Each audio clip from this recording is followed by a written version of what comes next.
Hello दोस्तों, आओ करें तैयारी में स्वागत है। दोस्तों आज हम देख रहे हैं महात्मा गांधी इंस्टीट्यूट का टेस्ट नंबर 16 है और ये एफएलटी सेकंड एफएलटी है महात्मा गांधी की। दोस्तों इसमें हम 100 क्वेश्चन को देखेंगे और जैसा कि हम आपको पहले भी बता चुके हैं, हम न केवल 100 क्वेश्चन के सही और गलत आंसर को जानेंगे बल्कि थ्रू डिटेल्ड एनालिसिस हर एक क्वेश्चन को हम एक टॉपिक मानेंगे और एक उस टॉपिक कंप्लीट रिवाइज करेंगे। ये एफएलटी आपके लिए बहुत कारगर साबित होगी। जैसे यहाँ पे हर क्वेश्चन को हम एक टॉपिक मान के उसकी पूरा रिवीजन कराएंगे, तो आपके रिवीजन और साथ में अपने असेसमेंट के लिए यह टेस्ट बहुत ही इंपॉर्टेंट है। और अगर आप लोगों को मेरे वीडियो अच्छे लग रहे हैं तो प्लीज आप शेयर करिए। चलिए तो स्टार्ट करते हैं। क्वेश्चन नंबर 1, मालवा संस्कृति निम्नलिखित में से किस युग काल से संबंधित है? तो दोस्तों मालवा संस्कृति किस काल से संबंधित है? तो ये ताम्र पाषाण काल की संस्कृति है। इसकी अवधि कब से कब देखी जाती है? तो 1600 से 1300 बीसी के बीच में, ईसा पूर्व के बीच में इसकी अवधि देखी जाती है। और ये मध्य प्रदेश में नर्मदा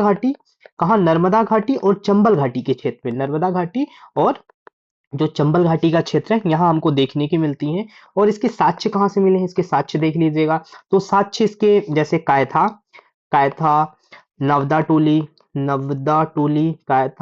टोली। और कहाँ से मिले हैं? डांगवाला, कायथा, नवदा टोली, डांगवाला और आवरा। और ये भी देख लेते हैं कायथा कहाँ पे मिलता है। तो कायथा कहाँ पे पड़ता है? उज्जैन में पड़ता है। और ये ताम्र पाषाण काल की ये पहली ताम्रकालीन पहली बस्ती मानी जाती है। नब्दा टोली कहाँ पड़ता है? तो ये खरगोन में पड़ता है। डागवाला कहाँ पड़ता है दोस्तों? तो ये उज्जैन में पड़ता है। ये उज्जैन में हमको देखने के लिए पड़ता है। और आगरा मंदसौर में देखने को मिलता है। तो इस तरह से हम देखते हैं मालवा संस्कृति का संबंध ताम्र पाषाण कालीन संस्कृति से है, जो 1600 से 1300 के बीच में देखने को मिलती है। और ये नर्मदा और चंबल घाटी के क्षेत्र में है। इसके साक्ष्य हमको कायथा उज्जैन, नवदा टोली खरगोन, डागवाला उज्जैन और आवरा मंदसौर से देखने को मिलते हैं। तो इस मालवा संस्कृति का संबंध ताम्रपाषाण काल से है। अब नेक्स्ट क्वेश्चन की ओर चलते हैं। इसमें क्या करना है? सही जोड़ी मिलाइए। पुरातात्विक स्थल और उत्खननकर्ता, इसके बीच में हमको सही जोड़ी मिलाना है। तो पहला कायथा के उत्खननकर्ता किसे माना जाता है? तो कायथा का उत्खननकर्ता श्री वाकनगन को माना जाता है। आदमगढ़ में आरबी जोशी, आदमगढ़ के किसको माना जाता है? आरबी जोशी को माना जाता है। आवरा के कौन है? एचवी त्रिवेदी हैं। और हथनौरा के कौन है? अरुण शोनकिया है। तो इस तरह से सही जवाब हो जाएगा ऑप्शन बी 2143 ये सही जवाब हो जाएगा। यहाँ पे हम देख लेते हैं एक बार फिर। कायथा जो अभी हमने देखा, ये पहली ताम्रकालीन बस्ती है, इसकी खोज श्री विष्णु वाकनकर ने किया। आदमगढ़ कहाँ पे पड़ता है? होशंगाबाद में पड़ता है, जिसके उत्खननकर्ता आरबी जोशी हैं। हथनौरा अरुण शोनकिया है और आवरा एचबी त्रिवेदी है। सही आंसर ऑप्शन बी। अगले प्रश्न की ओर चलते हैं। क्वेश्चन नंबर 3, महाभारत की युद्ध में मध्य प्रदेश की किन जनपदों ने पांडवों की ओर से युद्ध किया? तो महाभारत काल में मध्य प्रदेश में किसने पांडवों की ओर से युद्ध किया? तो इसका सही जवाब हो जाएगा दोस्तों ऑप्शन ए चेदी जो थे किसके तरफ से लड़ रहे थे? तो पांडवों की तरफ से लड़ रहे थे। अब मध्य प्रदेश में हम और साथ में इनके साथ में और देखते हैं, जैसे दशाण दशाण जिसे हम आज के विदिशा के नाम से जानते हैं, विदिशा। कारुष जिसे आज हम बघेलखंड के नाम से जानते हैं, इसको भी आपको ध्यान रखना है, ये भी इंपॉर्टेंट है। कारुष जैसे है, वर्तमान नाम क्या है? बघेलखंड के एरिया। और चेदी जिसको हमने प्रश्न में देखा ही है, छतरपुर। इनके जो शासक थे दोस्तों, तो एक किसके साथ लड़ रहे थे? पांडवों के साथ लड़ रहे थे। तो ध्यान रखना है, महाभारत काल में पांडवों के साथ युद्ध में कौन साथ दिया? तो दशाण जो विदिशा का एरिया है, वहां के शासक, कौरव क्षेत्र के शासक और चेदी जनपद के शासक किसके साथ लड़ रहे थे? तो पांडवों के साथ लड़ रहे थे। महाभारत मध्य प्रदेश के जनपद हैं जो महाभारत काल में पांडवों के साथ लड़ रहे हैं। सही ऑप्शन हो जाएगा चेदी। और जैसे अवंती, मत्स्य, महिष्मती, ये किसके? कौरवों की तरफ से थे। तो ध्यान रखना है आपको। अगले प्रश्न की ओर बढ़ते हैं। क्वेश्चन नंबर 4, किस गुप्तकालीन अभिलेख में राजा को शरतकालीन सूर्य की भांति बतलाया गया है? दोस्तों राजा को शरतकालीन सूर्य की भांति किसमें? तुमैन अभिलेख में बताया गया है। ध्यान रखना है, राजा को शरतकालीन सूर्य की भांति तुमैन अभिलेख। और ये कहाँ पे मिलता है? अशोकनगर में मिलता है। ये भी ध्यान रखना है आपको। तुमैन अभिषेक कहाँ पे मिलता है? तो ये अशोकनगर में मिलता है। इसको राजा को किसके भांति बताया गया है? शरतकालीन सूर्य की भांति बताया गया है। ध्यान रखना है आपको। और मंशोर अभिलेख, और इनको भी देख लेते हैं। मंशोर अभिलेख में किसकी बात की गई है? तो रेशम बुनकर की श्रेणी की बात की गई है। रेशम बुनकर की श्रेणी की जानकारी मिलती है। और दोस्तों सुपिया अभिलेख से हमको क्या पता चलता है? गुप्त वंश और घटोत्कच वंश को कहा जाता है। यहां से आप देख लीजिए, गुप्त वंशावली गुप्त वंशावली की जानकारी मिलती है। गुप्त वंश को घटोक्त वंश कहा गया है यहाँ पे। और तुमैन तो हमने देखा, ये शरतकालीन शूर की बात बताया गया है। और सांची अभिलेख से क्या मिलता है हमको, इसको भी देखना है। यहाँ से हर्षस्वामिनी द्वारा आर्य संघ को दान देने का उल्लेख है। यहाँ किसके द्वारा, हर्षस्वामिनी द्वारा आर्य संघ को दान देने का उल्लेख है। आर्य संघ को दान देने का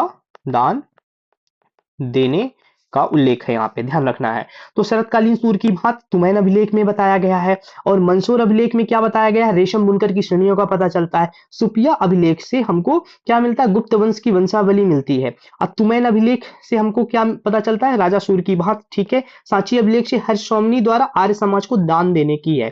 और ये भी कहाँ पे स्थित है, ये भी हमको देख लीजिए। तो मंदसौर अभिलेख कहाँ पे है, तो मंदसौर में स्थित है, मंदसौर में। सुपिया अभिलेख कहाँ पे है, तो ये रीवा में है। और तुमैन अभिलेख अशोकनगर में है, बताया ही हमने। सांची अभिलेख सांची में है। तो सही जवाब तो देख लिया। अगले प्रश्न की ओर बढ़ते, क्वेश्चन नंबर 5। किस गुर्जर प्रतिहार शासक के समय अरब यात्री सुलेमान मध्य प्रदेश आया था, तो किसके समय आया था, तो दोस्तों ये मिहिर भोज प्रथम जो है, भोज प्रथम मिहिर भोज के समय पे आया था। ये अरब यात्री सुलेमान मध्य प्रदेश आया था। इसकी उपाधि क्या थी, आदि वराह, यह भी ध्यान रखना है। जो इसकी उपाधि थी सुलेमान की, आदि वराह, तो ध्यान रखना है। मिहिर भोज के समय पे अरब यात्री सुलेमान आया था। Question number 6। 1857 में लॉर्ड कैनिंग ने किसे रीवा का पॉलिटिकल एजेंट नियुक्त किया था, तो दोस्तों किसे किया था, आसवान को किया था। आसवान को 1857 के विद्रोह को रोकने के लिए लॉर्ड कैनिंग ने रीवा का पॉलिटिकल एजेंट किया था। किसने, कैनिंग ने रीवा का पॉलिटिकल एजेंट नियुक्त किया था आसवान को, किस लिए, 1857 के रिवोल्ट को रोकने के लिए। अगला प्रश्न, क्वेश्चन नंबर 7। 1893 के लाहौर अधिवेशन में मध्य प्रदेश के किस व्यक्ति ने भाग लिया था, तो दोस्तों किसने भाग लिया था, हरसिंह गौर ने भाग लिया था। और हरसिंह गौर कहां से संबंधित है, इनका जन्म 1870 में सागर में हुआ, ये भी ध्यान रखना है आपको। और साथ में इन्होंने, इनकी और क्या विशेषताएं थी, इन्होंने 20 लाख रुपए से, अपने जो खुद के 20 लाख रुपए से आज जो वर्तमान में सागर विश्वविद्यालय है, सागर विश्वविद्यालय की स्थापना किया था इन्होंने। साथ में 1893 में लाहौर अधिवेशन की अध्यक्षता की थी। और इस समय जो 1893 का लाहौर अधिवेशन था, इसके अध्यक्ष कौन थे, तो ये भी ध्यान रखना है, कौन है, दादा भाई नौरोजी थे। दादा भाई नौरोजी थे, 1893 के लाहौर अधिवेशन की अध्यक्षता किया था। और हरसिंह गौर इसमें भाग लिया था। तो सही जवाब ऑप्शन सी हो जाएगा। अगले प्रश्न की ओर बढ़ते, क्वेश्चन नंबर 8। उपरोक्त युद्धों को कालानुक्रम में व्यवस्थित कीजिए, इसके काल के अकॉर्डिंग व्यवस्थित करना है। तो सही जवाब हो जाएगा इसका ऑप्शन नंबर बी, क्योंकि अमझेरा का युद्ध कब हुआ था, 1728 में हुआ था। अमझेरा का युद्ध 1728 में हुआ था। फिर उसके बाद किसका हुआ था, तिरला का युद्ध, 1731 में हुआ था। फिर उसके बाद किसका हुआ था, उसके बाद हुआ था भोपाल का युद्ध, 1737 में हुआ था। फिर उसके बाद 1796 में नैकहाई का युद्ध हुआ था। तो सही कालक्रम क्या हो जाएगा, ऑप्शन बी। इसको भी देख लेते हैं कि भोपाल का युद्ध किस लिए हुआ था। 1737 में हैदराबाद के निजाम और मराठा के बीच में हुआ था, जिसमें मराठा विजयी रहे हैं। और तिरला का युद्ध किसके बीच में हुआ था, मुगल और मराठा के बीच में हुआ था। यह मुगल वर्सेस मराठा था, जिसमें मराठा की विजय हुई थी। नैकहाई का युद्ध रीवा में हुआ था, मराठा और बघेल साम्राज्य के बीच में। नैकहाई का युद्ध रीवा में बघेल और मराठा के बीच में हुआ था, ये भी ध्यान रखना है। और इसमें मराठा की विजय हुई थी। और अमझेरा का युद्ध किसके, मराठा सूबेदार और मुगल के बीच, मराठा सूबेदार और मुगल के बीच हुआ था, जिसमें से मराठाओं की विजय हुई थी। तो ध्यान रखना है, सही कालक्रम क्या हो जाएगा, पहले अमझेरा का युद्ध होता है 1728 में। उसके बाद 1731 में तिरला का युद्ध होता है मराठा और मुगल के बीच में। फिर उसके बाद भोपाल का युद्ध होता है 1737 में। फिर नैकहाई का युद्ध 1796 में, 1796 में होता है। तो सही जवाब ऑप्शन बी। अगले प्रश्न की ओर बढ़ते हैं, क्वेश्चन नंबर 9। निवाड़ी लोक गायन कलगी तुर्रा में कलगी किस भगवान की प्रतिनिधित्व करता है, तो दोस्तों कलगी तुर्रा, पहली चीज ध्यान रखना, निवाड़ी लोक गायन है। इसमें कलगी किसको, कलगी शक्ति को प्रदर्शित करता है। कलगी किसको प्रदर्शित करता है, शक्ति को प्रदर्शित करता है। इसमें दो दल होते हैं, घटनाओं पर आधारित होता है। जो कलगी दल होता है, ये हमको किसको, शक्ति को प्रदर्शित करता है। और तुर्रा दल जो होता है, जो तुर्रा दल होता है, ये किसको प्रदर्शित करता है, तो शिव को बड़ा बताने की कोशिश करता है। और ये कब खेला जाता है, तो ये कलगी तुर्रा रात के समय इसका गायन होता है और निमाड़ क्षेत्र में होता है, ध्यान रखना है। और निमाड़ी लोक गायन में और क्या होता है, जैसे कलगी तुर्रा हमने देखा, और क्या निमाड़ी गायन है इसको भी देख लेते हैं। सिंगा जी भी निमाड़ी लोक गायन है। और कौन सा है, निर्गुनिया, निर्गुनिया भी क्या है, निमाड़ी लोक गायन है, इसका भी ध्यान रखना। और कौन सा है, मशान्या, ये सारे क्या है, सिंगाजी, निर्गुनिया, मशान्या, कलगी तुर्रा, ये निवाड़ी लोक गायन है। कलगी तुर्रा रात के समय निवाड़ क्षेत्र में गाया जाता है, जिसमें कलगी शक्ति को प्रदर्शित करता है और तुर्रा जो होता है शिव को बड़ा बताने की कोशिश करता है। अगला प्रश्न देखते हैं, क्वेश्चन नंबर 10। कवि भूषण का मूल नाम क्या था? तो कवि भूषण का मूल नाम क्या था, घनश्याम तिवारी था, घनश्याम तिवारी इनका मूल नाम था कवि भूषण का। तो सही आंसर हो जाएगा ए, घनश्याम तिवारी इनका मूल नाम था। और इनका उपनाम भी क्या था, जटाशंकर था, इनका उपनाम जटाशंकर था, मूल नाम घनश्याम तिवारी था, कवि भूषण। जब हम भूषण की बात कर रहे हैं तो इनकी रचनाएं भी यहां से देख लेते हैं। कवि भूषण की रचनाएं हैं शिवराज भूषण, इनकी प्रमुख रचनाएं क्या है, शिवराज भूषण। और कौन सी रचनाएं हैं, शिवा बावनी, शिवराज भूषण, शिवा बावनी। और कौन सी है, भूषण हजारा, भूषण हजारा, भूषण हजारा, भूषण उल्लास।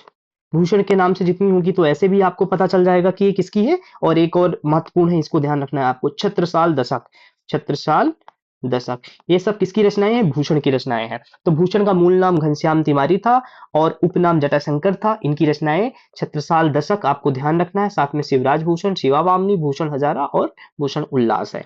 अब हम अगले प्रश्न की ओर चलते हैं, क्वेश्चन नंबर 11। दौलत खां लोधी का मकबरा कहाँ स्थित है? दोस्तों दौलत खां लोधी का मकबरा बुरहानपुर में स्थित है। और दौलत खां लोधी के बारे में जान लेते हैं कि दक्षिण भारत के फतह के अभियान में ये शाहजहां की सहायता की थी। किसकी सहायता की थी? शाहजहां की सहायता की थी, जिससे खुश होकर शाहजहां ने इसको दक्षिण का सूबेदार दौलत खां लोधी को बना दिया था। और इसकी मौत के बाद इसके मकबरा भी कहाँ पे, यहीं पे निर्मित है इसका। तो दौलत खां लोधी का मकबरा कहाँ है, बुरहानपुर में स्थित है। Question number 12।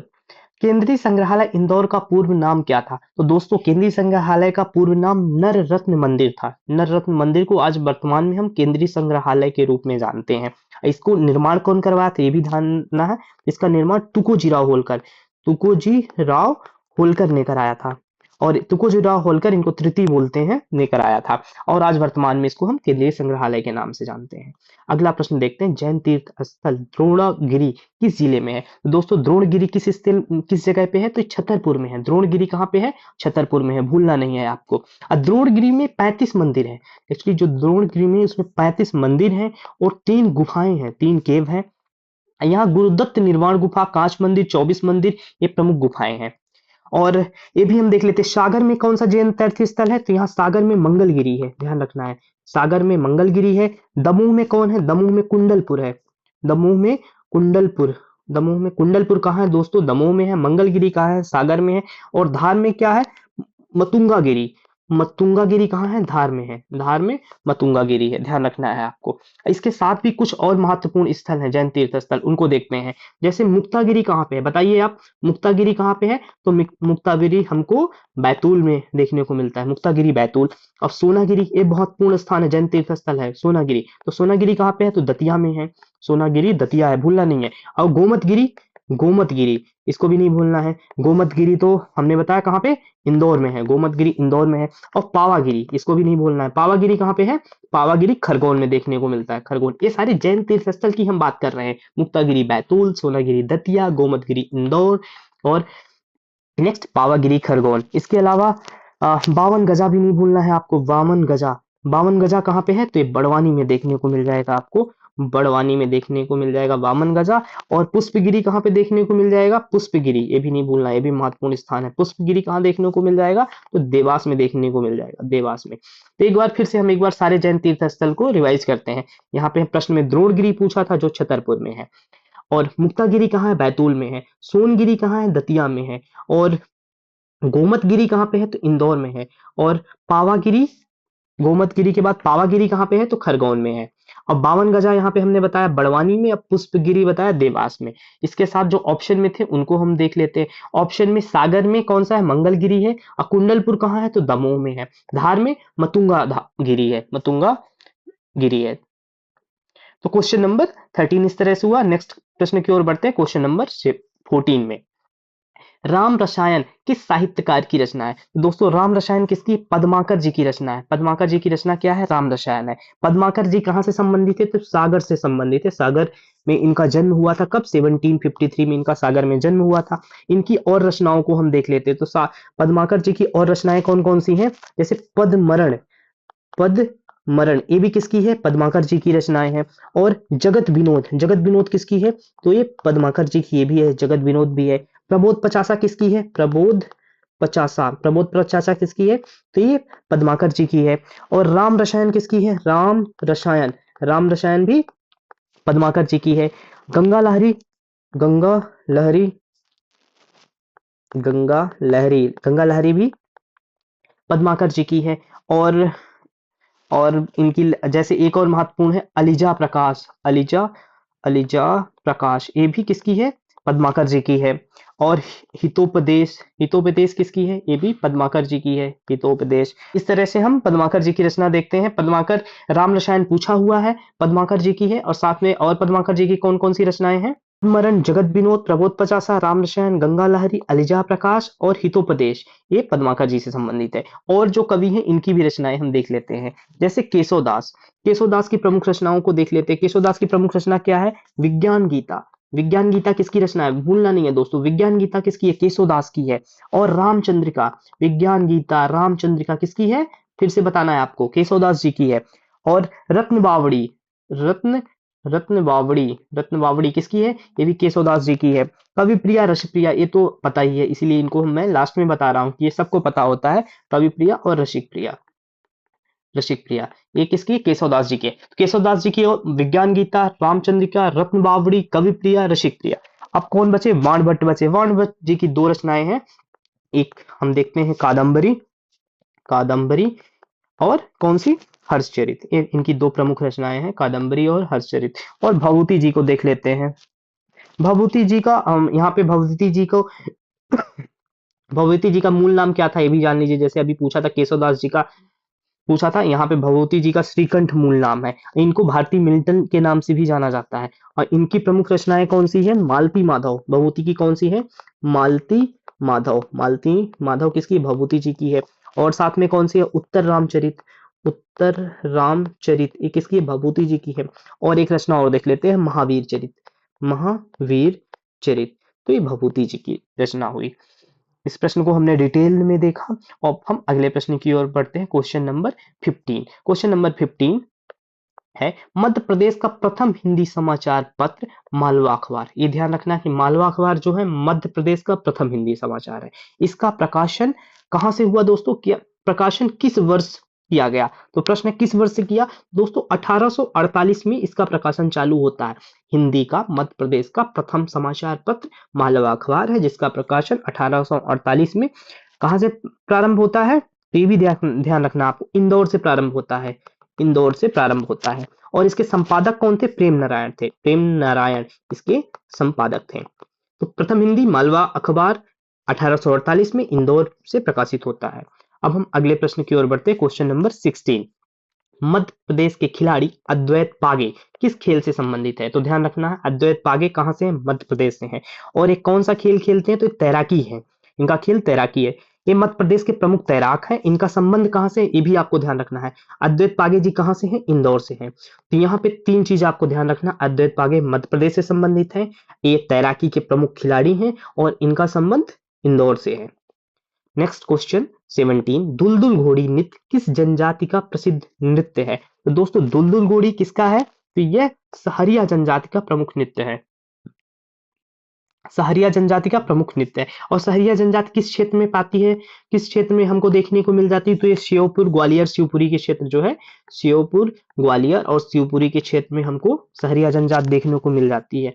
और दुलदुल घोड़ी इनका प्रमुख नृत्य है। दुलदुल घोड़ी के अलावा इनका और नृत्य भी देख लेते हैं, जैसे लहंगी, लहंगी, लहंगी भी किसका नृत्य है? सहरिया का है। और कौन सा?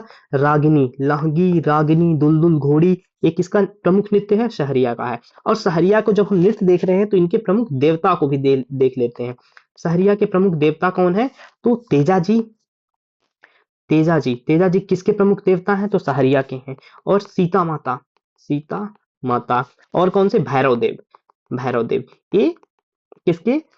सहरिया के प्रमुख देवता हैं। दुलदुल घोड़ी किसका नृत्य है? तो सहरिया का नृत्य है, ध्यान रखना। अगला प्रश्न क्वेश्चन नंबर 18, मालनपुर भिंड में स्थित लघु शस्त्र इकाई निर्माण की स्थापना किस देश के सहयोग से की गई है? तो पहली चीज ध्यान रखना है, मालनपुर कहाँ है? भिंड में है, भिंड का औद्योगिक क्षेत्र है, ये पहला। सेकंड थिंग हमको यहाँ से जानना है, प्रश्न से ही सीखना है, लघु शस्त्र इकाई कहाँ पे है? मालनपुर भिंड में है।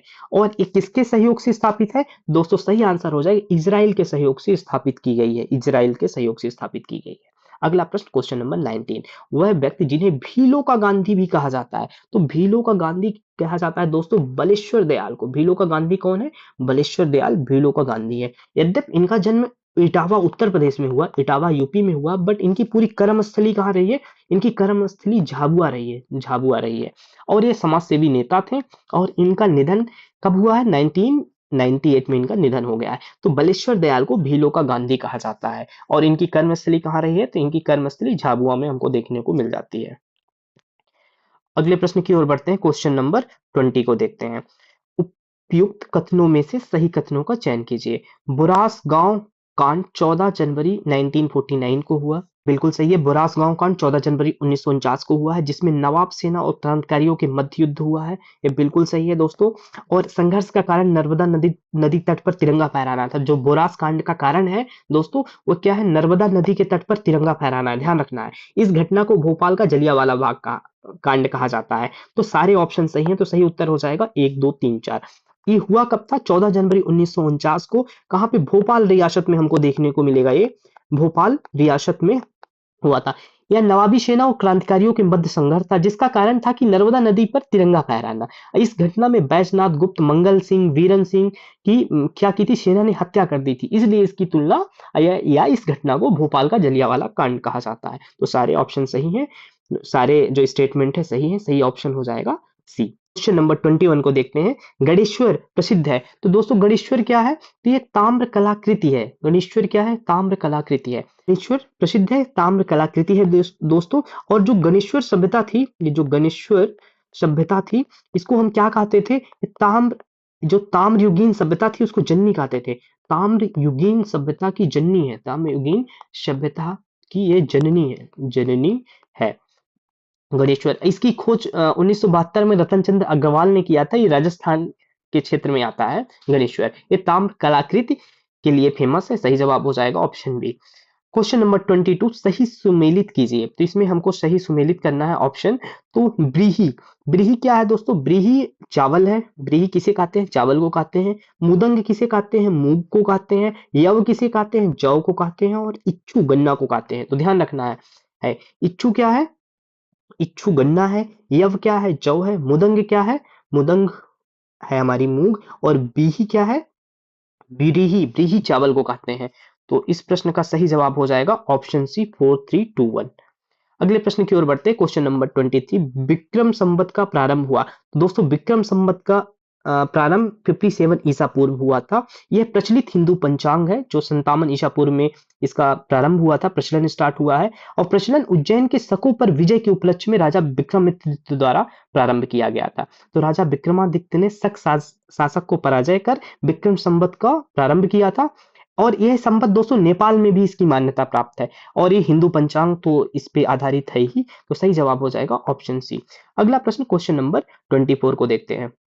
क्वेश्चन नंबर 24, वह गवर्नर जिसके कार्यकाल में ईस्ट इंडिया कंपनी को शहंशाह शाह आलम द्वारा बंगाल, बिहार तथा उड़ीसा की दीवानी अधिकार दिए गए। तो बंगाल, बिहार, उड़ीसा के दीवानी अधिकार किसके काल में दिए गए दोस्तों? तो रॉबर्ट क्लाइव के काल में इनको बंगाल, बिहार, उड़ीसा की दीवानी अधिकार प्राप्त हुए। और ये बंगाल प्रेसिडेंसी का पहला ब्रिटिश गवर्नर है। 1757 की जो युद्ध हुआ था, प्लासी का युद्ध, 1757 के प्लासी के युद्ध में इसने सिराजुद्दौला को क्या किया था? हराया था। और इसी के बाद बक्सर का युद्ध होता है 1764। और 1765 में क्या होता है? इलाहाबाद की संधि होती है। तो इलाहाबाद की संधि किसके किसके बीच होती है? शाह आलम, शुजाउद्दौला और रॉबर्ट क्लाइव, शाह आलम, शुजाउद्दौला और रॉबर्ट क्लाइव के बीच में होती है, जहां पे उसको बंगाल, बिहार, उड़ीसा के दीवानी अधिकार प्राप्त होते हैं। अगला प्रश्न क्वेश्चन नंबर 25, क्वेश्चन नंबर 25 सही सुमेलित कीजिए। यहाँ पे समाचार पत्र है और इधर संपादक है। तो हिंदू के संपादक कौन है? तो हिंदू के संपादक है जी सुब्रमण्यम अय्यर। हिंदू के संपादक कौन है? जी सुब्रमण्यम अय्यर। सुधारक किसका पत्र है?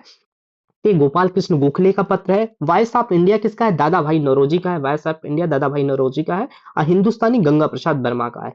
गंगा प्रसाद वर्मा का हिंदुस्तानी है। इस तरह से सही ऑप्शन हो जाएगा ऑप्शन सी 4123। तो हिंदू एक बार फिर देख लेते हैं। हिंदू किसका समाचार पत्र है? जी सुब्रमण्यम अय्यर का। हिंदू किसका है? जी सुब्रमण्यम अय्यर का है। सुधारक किसका है? गोपाल कृष्ण गोखले का है। वॉइस ऑफ इंडिया दादा भाई नौरोजी का है। और हिंदुस्तानी गंगा प्रसाद वर्मा का है। इस तरह से सही ऑप्शन 4123 हो जाता है।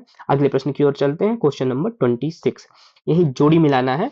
संकोली श्रेणी, तो संकोली श्रेणी हमको कहाँ पे मिल जाती है दोस्तों? संकोली श्रेणी हमको जबलपुर में मिलती है। चिल्पी श्रेणी कहाँ मिलती है? बालाघाट में मिलती है। और सौसर श्रेणी छिंदवाड़ा में मिलती है। एक्चुअली ये दोस्तों क्या है? ये धारवाड़ चट्टाने हैं। धारवाड़ चट्टाने का क्रम है, श्रेणी है धारवाड़ चट्टानों की। और धारवाड़ चट्टानों हम जैसे पता ही है कि मैग्नीज के प्रचुर भंडार हमको कहाँ मिलते हैं?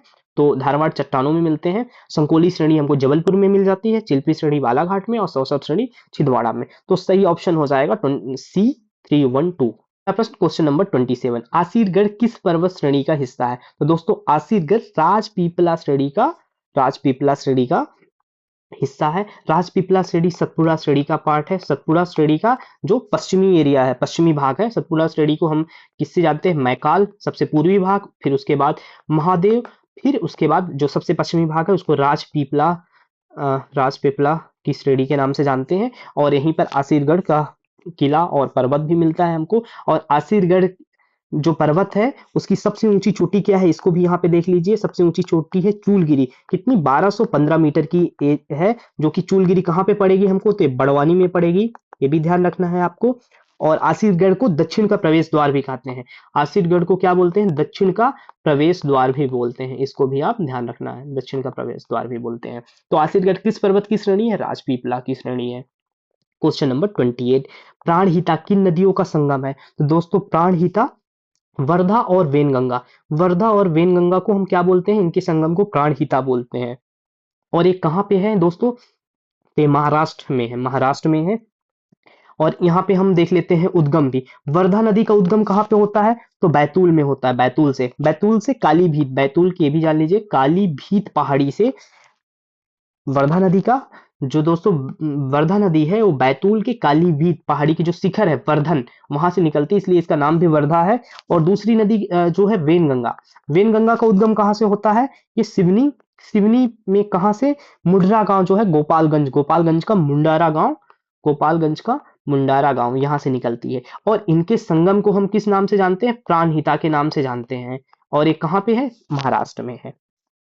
अगले प्रश्न की ओर बढ़ते हैं। क्वेश्चन नंबर 29, कौन सी परियोजना मध्य प्रदेश और महाराष्ट्र की संयुक्त परियोजना है? दोस्तों मध्य प्रदेश और महाराष्ट्र की संयुक्त परियोजना कौन सी है? तो सही जवाब हो जाएगा ऑप्शन सी बाघ परियोजना। बाघ परियोजना क्या है? मध्य प्रदेश और महाराष्ट्र की संयुक्त परियोजना है बाघ। के अलावा बाघ परियोजना के अलावा भी और कुछ परियोजना है जो इनकी मध्य प्रदेश और महाराष्ट्र की संयुक्त परियोजना है। इनको भी हम देख लेते हैं। बाघ परियोजना के अलावा हम देखेंगे तो यहाँ पे राजीव सागर भी मध्य प्रदेश और महाराष्ट्र की संयुक्त परियोजना है, जो कि कहाँ पे है? बालाघाट में हमको देखने को मिल जाती है। बालाघाट में। संजय सरोवर ये भी मध्य प्रदेश और महाराष्ट्र की संयुक्त परियोजना है। ये कहाँ पे है? वेनगंगा नदी पे है, सिवनी वेनगंगा नदी पे है संजय सरोवर। और काली सागर और इसको दोस्तों और किस नाम से जानते हैं? बाघ परियोजना। काली सागर और यही क्या है? बाघ परियोजना, जो कहाँ पे है? काली नदी पे है, इसीलिए काली सागर भी आते हैं। बाघ परियोजना कहाँ पे? काली नदी पे है। और एक है पेंच परियोजना। ये पेंच नदी में कहाँ पे मिल जाती है? छिंदवाड़ा में हमको देखने को मिल जाती है। तो इस तरह से मध्य प्रदेश और महाराष्ट्र की हम कुछ परियोजनाओं को देखें, जिसमें से गांधी सागर बावनथड़ी नदी पे बालाघाट में है। संजय सरोवर बेनगंगा नदी पे सिवनी में है। और काली सागर कहाँ पे है? काली सागर या इसी को बाघ परियोजना कहते हैं, जो काली नदी पर है। और पेंच परियोजना पेंच नदी पे है। पेंच परियोजना पेंच नदी छिंदवाड़ा में हमको देखने की मिलती है। इस तरह से यहाँ पे हम देखते हैं कौन सी परियोजना मध्य प्रदेश और महाराष्ट्र की संयुक्त परियोजना है, तो बाघ परियोजना या इसी को काली परियोजना कहते हैं। अब उर्मिल परियोजना किसकी है? तो उर्मिल परियोजना मध्य प्रदेश और उत्तर प्रदेश की संयुक्त परियोजना है। उर्मिल, सिंहपुर और रनगवा, ये तीनों किसकी है? उर्मिल, सिंहपुर और रनवा, ये मध्य प्रदेश और उत्तर प्रदेश की संयुक्त परियोजना है। मध्य प्रदेश और उत्तर प्रदेश की संयुक्त परियोजना हो जाएगी उर्मिल, सिंहपुर, रनगवा। और यहाँ पे जो ऑप्शन बाघ है, बाघ ऑप्शन मध्य प्रदेश और महाराष्ट्र की संयुक्त परियोजना है, ध्यान रखना है। क्वेश्चन नंबर 30, किस मिट्टी को चलका या व डोरसा नाम से भी जाना जाता है? तो दोस्तों चलका व डोरसा, लाल पीली मिट्टी मृदा को चलका और डोरसा नाम से हम जानते हैं। और लाल पीली मृदा किसके लिए उपयुक्त होती है? धान की कृषि के लिए उपयोग होती है, ये पता होना चाहिए आपको। और इसका लाल रंग किसके कारण है? लाल रंग किसके कारण है? तो फेरिक ऑक्साइड के कारण इसका रंग क्या होता है? लाल होता है। और जल का अपघटन होने के कारण, जल में अपघटन होने के कारण इसका रंग क्या पड़ जाता है? पीला पड़ जाता है, इसीलिए इसको लाल पीली मिट्टी कहते हैं। और इस लाल पीली मिट्टी का निर्माण ग्रेनाइट और नीस के अपरदन से होता है, ग्रेनाइट और नीस के अपरदन से होता है, ये भी जान लीजिए आप। और इसका अन्य नाम चलका और डोरसा है। और ये मध्य प्रदेश के चलका, डोरसा या लाल पीली मिट्टी कितने 33% भाग में मध्य प्रदेश में पाई जाती है। और किस भाग में पाई जाती है? ये बघेलखंड के क्षेत्र में आपको मिलेगी, बघेलखंड के क्षेत्र में मिलेगी, पूर्वी मध्य प्रदेश में। तो चलका, डोरसा, लाल पीली मिट्टी। अगला प्रश्न क्वेश्चन नंबर 31, मध्य प्रदेश राज्य पिछड़ा वर्ग कल्याण आयोग के अध्यक्ष की नियुक्ति किसके द्वारा की जाती है? दोस्तों यहाँ पे ध्यान रखना है आपको, राज्य पिछड़ा वर्ग आयोग नहीं पूछ रहा, राज्य पिछड़ा वर्ग कल्याण आयोग की अध्यक्ष की नियुक्ति किसके द्वारा की जाती है? तो सही जवाब हो जाएगा ऑप्शन ए, राज्य सरकार के द्वारा नियुक्त होती है। और इसकी नियुक्ति राज्य सरकार के द्वारा होती है और त्याग पत्र भी ये राज्य सरकार को देखें। इसकी स्थापना कब की गई थी? कल्याण आयोग की स्थापना 2021 में की गई थी, 2021 सितंबर में की गई थी। इसके प्रमुख गौरी शंकर बिसेन है और इसका कार्यकाल कितना होता है? 2 वर्ष का होता है, ये भी ध्यान रखना है आपको। तो सही जवाब ऑप्शन है। क्वेश्चन नंबर 32, यहाँ पे जिला और उत्पाद दिए हुए हैं, आपको मैच करना है। तो जबलपुर किसके लिए जाना जाता है दोस्तों? तो जबलपुर पत्थर शिल्प के लिए जाना जाता है। और सिवनी जीरा शंकर चावल के लिए जाना जाता है, जीरा शंकर चावल के लिए। और इंदौर ड्यूरम गेहूं के लिए जाना जाता है। इस तरह से सही जवाब हो जाएगा B312, जबलपुर पत्थर शिल्प, सिवनी जीरा शंकर चावल और इंदौर ड्यूरम गेहूं। प्रश्न क्वेश्चन नंबर 33, केंद्र सरकार द्वारा किस वर्ष में मध्य प्रदेश के रीवा जिले के सुंदरजा आम के नाम से डाक टिकट जारी किया था? तो केंद्र सरकार पूछ रहा, केंद्र सरकार किस वर्ष में मध्य प्रदेश के रीवा जिले के सुंदरजा आम को, अभी जीआई टैग भी प्राप्त हुआ है, ये कहां से, किस जिले का है? रीवा जिले का है। और केंद्र सरकार ने कब डाक टिकट जारी किया था इसके लिए? तो 1968 में इसके लिए डाक टिकट जारी किया गया था केंद्र सरकार के द्वारा। अगला प्रश्न क्वेश्चन नंबर 34, देवारण्य योजना किस विषय से संबंधित है? तो दोस्तों देवारण्य योजना किसकी है? आयुष से संबंधित है। इसका प्रारंभ हुआ था जुलाई 2021 में, जुलाई 2021 में देवारण्य योजना प्रारंभ हुआ था। इसका उद्देश्य आयुष को बढ़ावा देना है, आयुष को बढ़ावा देना है, देवारण्य योजना का उद्देश्य है। प्रश्न क्वेश्चन नंबर 35, इसमें भी हमको सही जोड़ी बनाना है। जनजाति और उसके युवा गृह दिए हुए हैं। तो मुड़िया, मुड़िया का युवा गृह घोटुल है। भारिया का रंगबंग है, भारिया का क्या है? रंगबंग है। उराव क्या है? धुमकुरिया है। युवा गृह क्या होते हैं दोस्तों? ये युवा गृह एक तरह से अपनी जाति और अपने संस्कृति के बारे में शिक्षा देने की एक जगह है, जहाँ पे शिक्षा दी जाती है, जहाँ पे युवा अपने मनचाहा विवाह करने की भी उनको मिलता है, प्राप्त होता है। बट आज इसकी जो अस्तित्व है खोता जा रहा है युवा गृह की। अब हमको ये ध्यान रखना है कि कौन युवा गृह किस जनजाति का कौन सा है। तो मुड़िया घोटुल है, भारिया क्या है? रंगबंग है, उराव धुमकुरिया है। उराव का युवा गृह धुमकुरिया है, ध्यान रखना है आपको। इस तरह से सही जवाब हो जाएगा B231। नंबर 36, उपरोक्त कथनों पर विचार कीजिए। बैगा जनजाति का विकसित वर्ग बिझावर कहलाता है, बिल्कुल को सही। बैगा जनजाति में जो विकसित हैं, जो डेवलप्ड हैं, उनको बिझावर कहते हैं, बिझावर कहते हैं। बिझावर बैगा जनजाति की एक उपजाति है, बिल्कुल। और बैगा जनजाति की अन्य उपजातियां हैं, कौन सी हैं? अन्य नरोतिया, भरोतिया, नाहर, कठमैना, ये किसकी है? बैगा जनजाति की उपजातियां हैं। तो सारे स्टेटमेंट 1, 2, 3 सभी सही हैं। तो इसका कौन सा कथन गलत है? तो ऑप्शन डी हो जाएगा, कोई भी गलत नहीं है। तो ध्यान रखना है आप। बैगा जनजाति एक विकसित वर्ग बिझावर कहलाती है। बिझावर क्या है? उपजाति है। और कौन सी उपजाति है? नरोतिया, भरोतिया, नाहर, कठमैना। और आप ये भी जान लीजिए कि ये बैगा जनजाति हमको कहाँ देखने को मिलेगी? तो बैगा जनजाति हमको जो बालाघाट है, बालाघाट, मंडला और डिंडोरी के क्षेत्र में हमको बैगा जनजाति देखने को मिल जाएगी।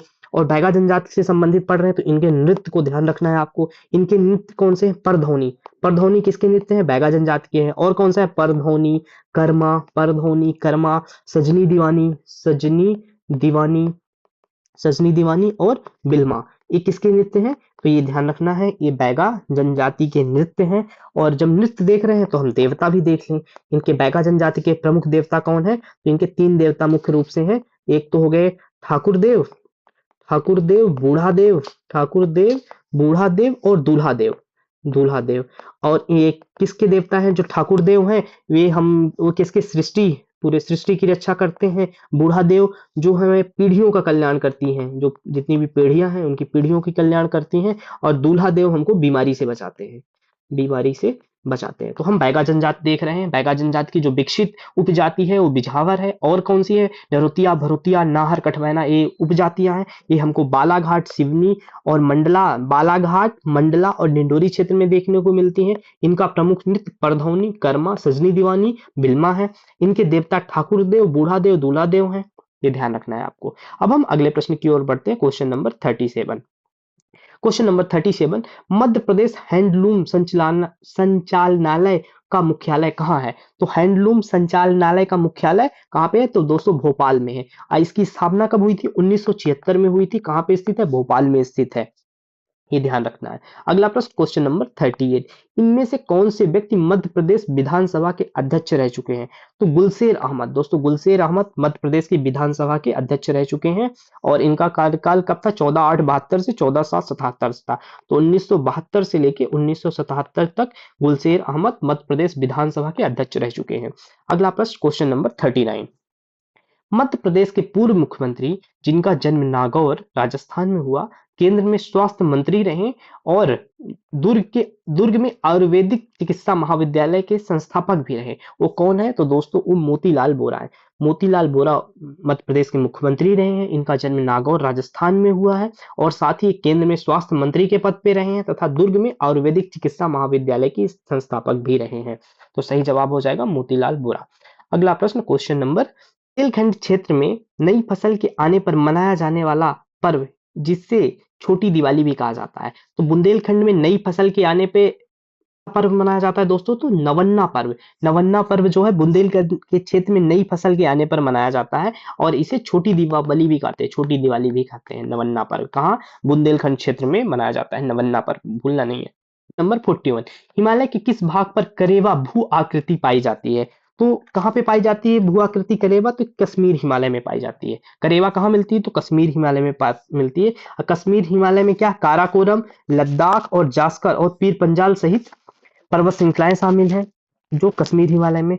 करेवा संरचना किसके लिए प्रसिद्ध है? तो यहाँ पे केशर उत्पादन के लिए प्रसिद्ध है। और केशर की एक किस्म है जाफरान, जो जाफरान है, जो केशर की सर्वोत्तम किस्म है, जाफरान के उत्पादन के लिए करेवा फेमस है, जो कि कश्मीर हिमालय का भाग है, ध्यान रखना है।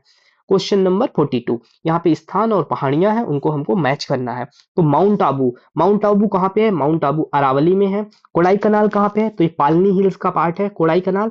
उत्कमंड किसका है? नीलगिरी का पार्ट है। और शिमला धौलाधर का पार्ट है।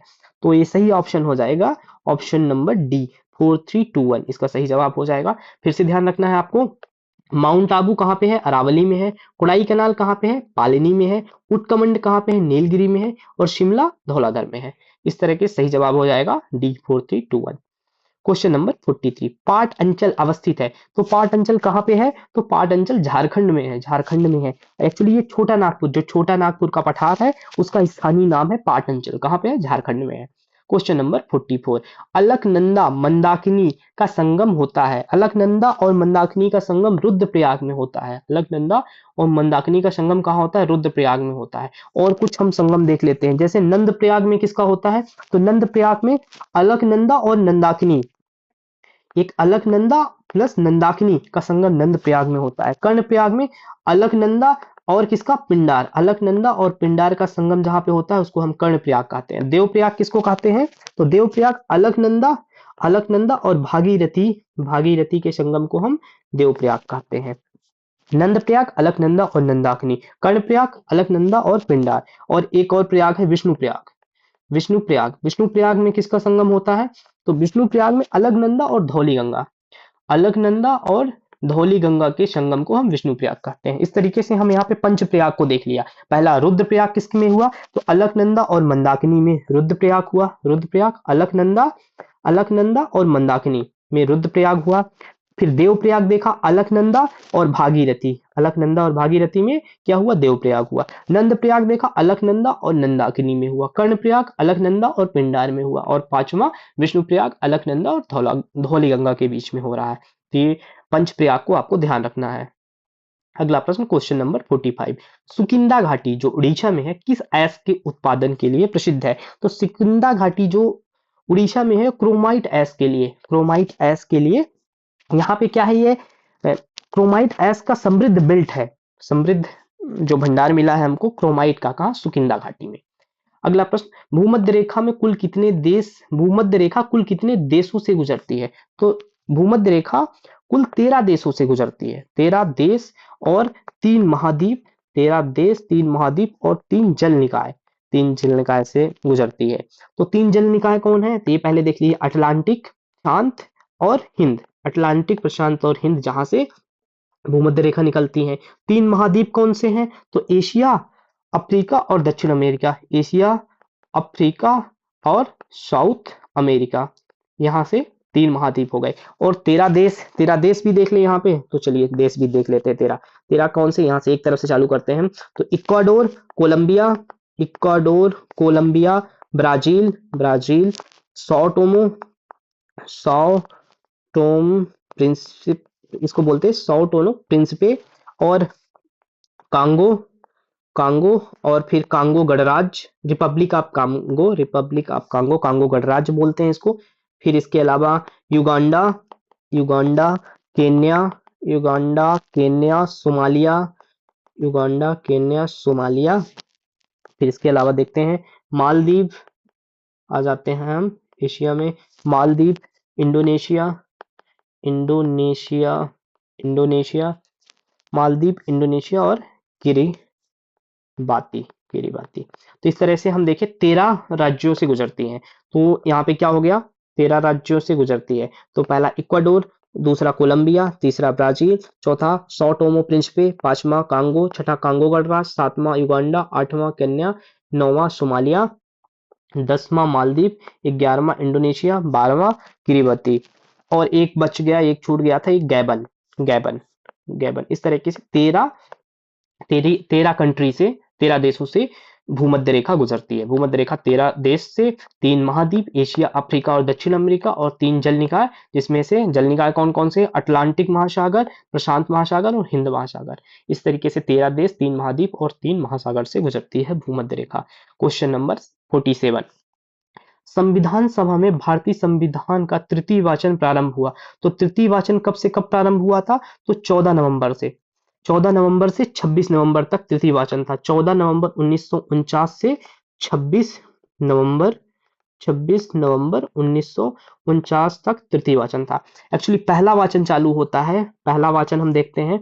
तो पहला वाचन में होता क्या है, पहला वाचन 4 से 9 नवंबर 1948 के होता है। तो प्रथम वाचन में क्या होता है कि जो संविधान सभा के जो ड्राफ्ट होते हैं उनका इंट्रोडक्शन होता है। और जब द्वितीय वाचन चालू होता है, द्वितीय वाचन चालू हो जाता है 15 नवंबर 1948 से, 1948 से, और कब तक चलता है, 17 अक्टूबर 1949 तक चलता है। इसमें क्या होता है, सारे ड्राफ्ट के एक एक प्रोविजन पर बहस होती है, एक एक प्रोविजन पर, यहाँ पे एक एक क्लॉज पर डिस्कशन होता है। और फिर तृतीय वाचन चालू होता है कब से, 14 नवंबर 1949 से, 14 नवंबर 1949 से, और 26 नवंबर 1949, और इसी में 26 नवंबर 1949 को हम क्या कर लेते हैं, अपना संविधान को एडॉप्ट कर लेते हैं।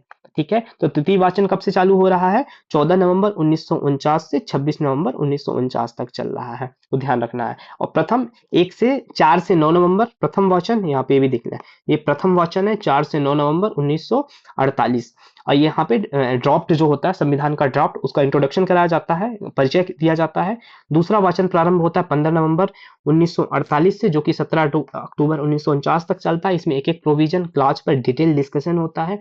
और तीसरा वाचन चालू होता है 14 नवंबर 1948 1949 से, ये 49 हो गया था ना यार, जो थी 14 नवंबर 1949 से 26 नवंबर 1949, और इसी 26 नवंबर 1949 को हम अडॉप्ट करते हैं और संविधान दिवस के नाम से आज भी।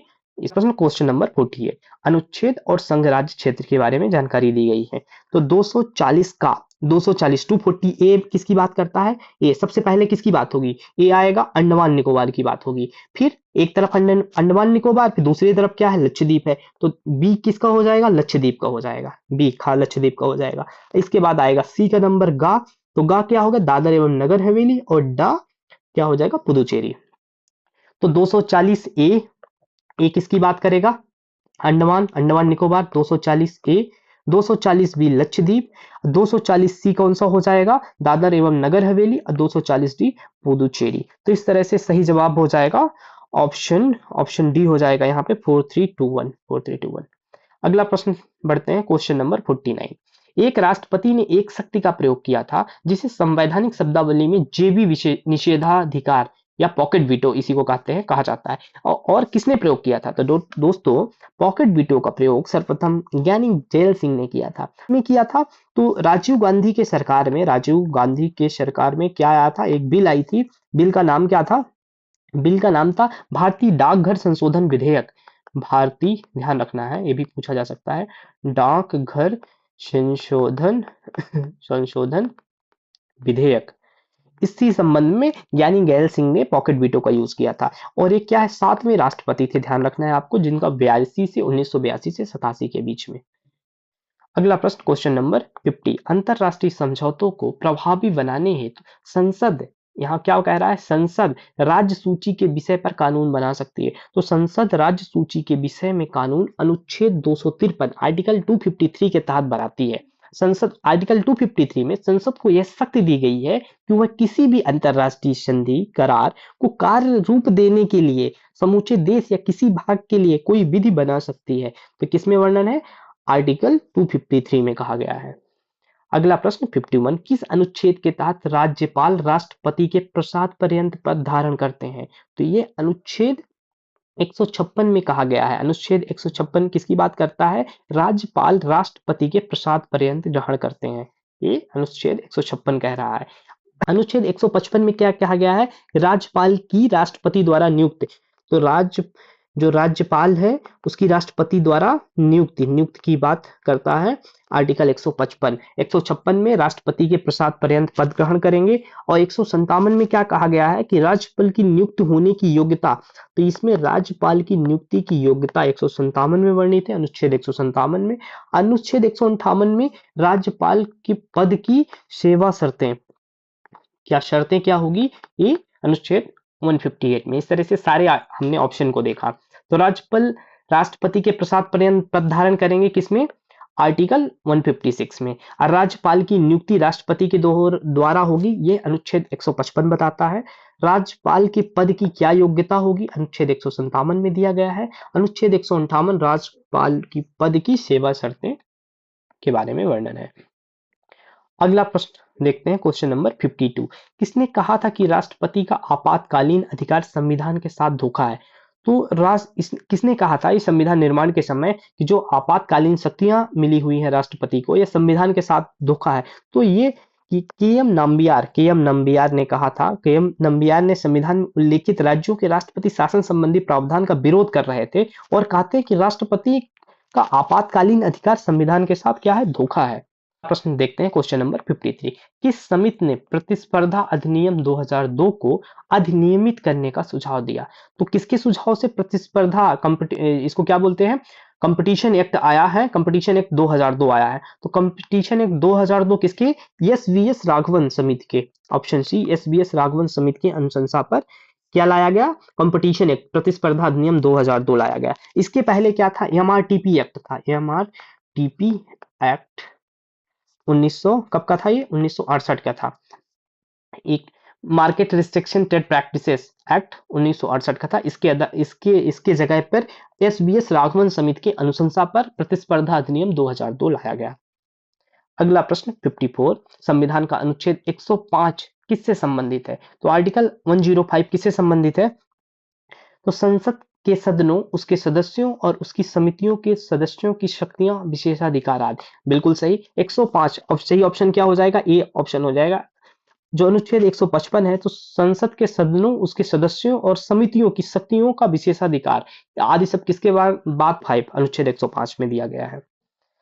अगला प्रश्न 55, अनुच्छेद 21 से और आईटी अधिनियम कब लागू हुआ? यहां पूछ रहा कब लागू हुआ, तो दोस्तों 1 अप्रैल 2010 को। कब लागू हुआ? 1 अप्रैल 2010 को, जिसके साथ अनुच्छेद 21 ए आया और आईटी लागू हुआ। इसके तहत क्या किया जा रहा है? अनुच्छेद 21 ए किसकी बात करता है? 6 से 14 वर्ष तक की आयु के सभी बच्चों को प्राथमिक शिक्षा प्रदान की जाएगी। यह उनका मौलिक अधिकार होगा। क्वेश्चन नंबर 56, निम्नलिखित में से किस मामले में सर्वोच्च न्यायालय में पहली बार न्यायिक समीक्षा की शक्ति का प्रयोग किया गया? जुडिशियल रिव्यू, न्यायिक समीक्षा के क्या बोलते हैं? जुडिशियल रिव्यू का पहली बार, न्यायिक समीक्षा का पहली बार किस का प्रयोग किया गया? दोस्तों न्यायिक समीक्षा, जुडिशियल रिव्यू का पहली बार प्रयोग गोलकनाथ बनाम भारत संघ 1967 में प्रयोग किया गया। यहाँ पे सुप्रीम कोर्ट ने न्यायिक समीक्षा प्रणाली को अपनाया था। और न्यायिक समीक्षा जो प्रणाली है, ये कहाँ की है? तो ये अमेरिकी संविधान की विशेषता है। अमेरिकी संविधान की विशेषता है, अमेरिकन कॉन्स्टिट्यूशन का ये फीचर है जुडिशियल रिव्यू, जो कि भारत ने पहली बार गोलकनाथ बनाम भारत संघ 1967 में प्रयोग किया। सही आंसर बी। क्वेश्चन नंबर 57, जिला न्यायाधीशों को किसके द्वारा नियुक्त किया जाता है? तो जिला न्यायाधीशों को राज्यपाल के द्वारा नियुक्त किया जाता है। अनुच्छेद आर्टिकल 233 के अंतर्गत जिला न्यायाधीशों की नियुक्ति का प्रावधान है, जिसे राज्यपाल द्वारा उच्च न्यायालय के परामर्श से, राज्यपाल द्वारा किससे? हाई कोर्ट, उच्च न्यायालय के परामर्श से नियुक्त किया जाता है। ध्यान रखना है आपको। सही जवाब क्या हो जाएगा? राज्यपाल। क्वेश्चन नंबर 58, निष्पक्षता सुनिश्चित करने के लिए सर्वोच्च न्यायालय के सेवानिवृत्त न्यायाधीशों को कानून का अभ्यास करने से रोक दिया जाता है। कहां पे? राज्य के उच्च न्यायालयों के अलावा किसी भी न्यायालय में, किसी भी मध्यस्थता कार्यवाही में, भारत के किसी भी न्यायालय में, उच्च न्यायालय के अलावा किसी भी अन्य न्यायालय में। तो सही जवाब है दोस्तों आर्टिकल 124। कहां पे वर्णन है? आर्टिकल 124 क्लास 7 में कहा गया कि जो व्यक्ति सर्वोच्च न्यायालय के न्यायाधीश पद पर रह चुका हो, वह भारतीय क्षेत्र में पुनः किसी भी न्यायालय में उनको क्या करने जाने से? अभ्यास करने से रोक दिया जाता है। वकालत नहीं कर सकता। अभ्यास करना मतलब वकालत नहीं कर सकता है। ये आर्टिकल 124 क्लास 7 में वर्णन है। क्वेश्चन नंबर 59, द्वारा मोइनुद्दीन चिश्ती की जीवनी मुनीस अल अरवाह। अब ये ध्यान रखना है आपको, मुनीस अल अरवाह किसकी जीवनी है? तो मोइनुद्दीन चिश्ती की जीवनी है। यह किसके द्वारा लिखी गई है? तो किसके द्वारा लिखी गई है? तो दोस्तों ये जहां आरा के द्वारा लिखी गई है। मुनीसुद्दीन चिश्ती की जीवनी है, जिसका नाम है मुनीस अल अरवाह। ये जहां आरा द्वारा लिखी गई है। क्वेश्चन नंबर 60, कौन मध्य प्रदेश के 2 बार कार्यवाहक राज्यपाल रहे? तो 2 बार कार्यवाहक राज्यपाल जीपी सिंह थे। जीपी सिंह कब थे? एक बार 81 में थे, एक बार 83 में थे। 1981 83 में 2 बार कार्यवाहक राज्यपाल बने जीपी सिंह। ध्यान रखना है। 61, गगनयान मिशन के बारे में निम्नलिखित कथनों पर विचार कीजिए। गगनयान मिशन के बारे में हम देखते हैं, यह एक भारतीय चालक दल कक्षीय अंतरिक्ष अभियान है। बिल्कुल सही, ये भारतीय चालक दल का कक्षीय अभियान है। अंतरिक्ष यान को 3 लोगों को ले जाने के लिए डिजाइन किया गया है। हाँ, गगनयान से 3 लोग ले जाएंगे। ये भी बिल्कुल सही है। अपने पहले क्रू मिशन में इसरो का बड़े पैमाने पर स्वायत्त कैप्सूल 7 दिनों तक 400 किलोमीटर की ऊंचाई पर पृथ्वी की कक्षा में रहेगा। बिल्कुल सही है। इस तरीके से इसके सारे ऑप्शन सही हो जाते हैं। तो सही जवाब क्या हो जाएगा? डी। ये तीनों ऑप्शन सही है। तो 1 2 3 सही जवाब हो जाएगा। अगला प्रश्न, चैट जीपीटी नाम का चैटबॉट किस कंपनी द्वारा है? तो चैट जीपीटी किसका है दोस्तों? तो ये ओपन एआई का है। ओपन एआई का है। और गूगल का भी ध्यान रखिए, गूगल का क्या है? बार्ड है। तो चैट जीपीटी किसका है? ओपन एआई का है। क्वेश्चन नंबर 63, सर्वाधिक चंद्रमा वाला ग्रह कौन है? तो दोस्तों ये सर्वाधिक चंद्रमा वाला ग्रह शनि है। शनि के कितने चंद्रमा है 145 है, शनि के 145 है। यूरेनस की दोस्तों कितने हैं 27 है, और नेपच्यून की कितनी है 14 है, और बृहस्पति की कितनी है 92 है। और जैसा आपकी पता है पृथ्वी का एक है, और बुध और शुक्र का एक भी नहीं है। तो सर्वाधिक चंद्रमा किसकी हुई, शनि की हुई 145 है। दूसरे नंबर पे बृहस्पति 92। अगला प्रश्न, किस भारतीय संस्था ने प्रोजेक्ट प्राण के नाम से एक गहन देखभाल इकाई, प्रोजेक्ट प्राण के नाम से आईसीयू ग्रेट वेंटिलेटर विकसित किया है, और ये किसने विकसित किया है? तो दोस्तों ये आईआईएससी बैंगलोर, भारतीय विज्ञान संस्थान बेंगलुरु ने किया है। Indian institute of science centre, Indian science centre, भारतीय विज्ञान संस्थान बेंगलुरु ने आईसीयू ग्रेड का वेंटिलेटर विकसित किया जिसका नाम है प्रोजेक्ट प्राण। क्वेश्चन नंबर 65, एम्पियर इकाई। क्वेश्चन नंबर 65, एम्पियर इकाई है, तो एम्पियर किसकी है, विद्युत धारा की इकाई है। और आवेग की इकाई क्या है, आवेग की इकाई है न्यूटन सेकंड, न्यूटन सेकंड आवेग की इकाई है। दूरी किसकी इकाई है, दूरी मीटर की इकाई है, दूरी की इकाई मीटर है।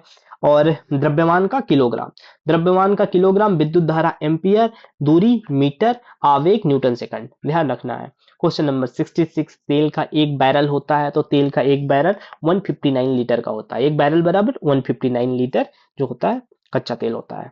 आंख, क्वेश्चन नंबर 67, आंख, दांत, कान, नाक के डॉक्टर, आंख और दांत, कान, नाक के डॉक्टर के द्वारा कौन सा दर्पण उपयोग में लाया जाता है? तो इन सब के द्वारा अवतल दर्पण उपयोग में लाया जाता है। चाहे वो आंख का डॉक्टर हो, दांत का हो, कान का हो, नाक का हो, जो ग्लास यूज करता है वो कौन सी, कनकेव, इसको क्या बोलते हैं, कनकेव, कनकेव, कनकेव का यूज करता है, अवतल दर्पण का यूज करता है। और अवतल दर्पण का यूज कहाँ होता है, तो ये गाड़ियों की जो हेडलाइट होती है उसमें भी अवतल का यूज होता है, या कि जो हम सर्च लाइट यूज करते हैं, सर्च लाइट यूज करते हैं वहां भी किसका यूज होता है, तो अवतल दर्पण का यूज होता है। सही ऑप्शन बी। नंबर 68, जल गैस है, जल गैस क्या है दोस्तों, तो ये ऑप्शन है CO+H2। ये क्या होता है, carbon monoxide CO, carbon monoxide plus H2, ये क्या, हाइड्रोजन, कार्बन मोनोऑक्साइड और हाइड्रोजन के मिश्रण को हम क्या बोलते हैं, ब्लू वाटर गैस बोलते हैं इसको, और क्या बोलते हैं, ब्लू वाटर गैस बोलते हैं, ब्लू वाटर गैस बोलते हैं जल गैस, किसको, कार्बन मोनोऑक्साइड और हाइड्रोजन के मिक्सचर को। क्वेश्चन नंबर 69, मानव शरीर की वह ग्रंथि जो अंतःस्रावी एवं बहिर्स्रावी दोनों ही प्रकार की ग्रंथियां हैं। मानव शरीर की वह ग्रंथ की बात किया जा रहा है जो अंतःस्रावी है और साथ में बहिर्स्रावी भी है, तो कौन सी है दोस्तों, तो वह अग्नाशय है। अग्नाशय एक ऐसी ग्रंथि है जो कि अंतःस्रावी भी है और साथ ही साथ बहिर्स्रावी भी है। अंतःस्रावी ग्रंथियां कौन सी होती है, अंतःस्रावी ग्रंथियां वो होती है जो हार्मोन को सीधे नलिकाओं के बिना रक्त में, जो हार्मोन हुए उनको डायरेक्ट बिना किसी नलिका को हमको क्या कर देते हैं, ब्लड में इन्फ्यूज कर देते हैं, ब्लड में स्रावित करती हैं, वो अंतःस्रावी होती है। अब बहिर्स्रावी क्या होती है, जो नलिकाओं के माध्यम से, जो नलिकाओं के माध्यम से हार्मोन को श्रावण करती हैं वो बहिर्स्रावी होती हैं। तो अग्नाशय एक ऐसी ग्रंथि है जो दोनों है। क्वेश्चन नंबर 70, अगला देखते हैं। मनुष्य के शरीर का तापमान होता है, तो मनुष्य का शरीर का तापमान 98.6 फ़ारेनहाइट होता है। अगर हम डिग्री सेल्सियस में बात करें तो 37 डिग्री सेल्सियस होता है, 37 डिग्री सेल्सियस 98.6 फ़ारेनहाइट होता है, ध्यान रखना ऑप्शन है। क्वेश्चन नंबर 78, सतत कृषि के लिए राष्ट्रीय मिशन के अंतर्गत निम्नलिखित में से कौन सा उपमिशन है? तो सतत कृषि के लिए उपमिशन बनाए गए हैं, उसमें से ऑप्शन के अकॉर्डिंग मृदा स्वास्थ्य प्रबंधन एक उपमिशन है। एक्चुअली वर्षा, इसके जो उपमिशन है उसको हम देख लेते हैं। अच्छा, वर्षा सिंचित क्षेत्र का विकास हमको क्या करना है, ये जो हम राष्ट्रीय कृषि मिशन है वहां पे एक उपमिशन है वर्षा सिंचित क्षेत्र को विस्तार करना। और ऑन फॉर्म, जो हम खेत में है, ऑन फॉर्म क्या करना है, मुझे वाटर मैनेजमेंट करना है, वाटर मैनेजमेंट करना है। अब मृदा का स्वास्थ्य प्रबंधन करना है, एक ये हो गया, और जलवायु परिवर्तन और सतत कृषि मॉनिटरिंग करना है। ये हमारे राष्ट्रीय कृषि मिशन जो है उसके उप मिशन है, तो ऑप्शन के अनुसार डी, मृदा स्वास्थ्य प्रबंधन। क्वेश्चन नंबर 72, स्वर्ण क्रांति किससे संबंधित है? तो दोस्तों स्वर्ण क्रांति बागवानी और शहद से संबंधित है, और इसके जनक कौन है ये भी आपको याद रखना है। इसके जनक कौन है, निरपक टूटेज स्वर्ण क्रांति, गोल्डन रिवॉल्यूशन के जनक है, और यह बागवानी और शहद से संबंधित है। इसकी क्रांति की शुरुआत कब से हुई? तो स्वर्ण क्रांति की शुरुआत 1991 से हुआ और 2003 तक यह चला है। और जूट के लिए क्या है, गोल्डन फाइबर क्रांति है, ध्यान रखना है आपको।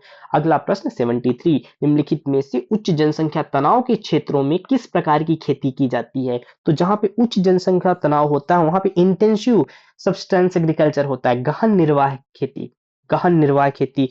इस गहन निर्वाह में होता क्या है दोस्तों कि इसमें श्रम का उपयोग ज्यादा होता है, श्रम का उपयोग ज्यादा होता है और सरल साधनों का उपयोग होता है, छोटे भूखंड की खेती होती है यहाँ पे।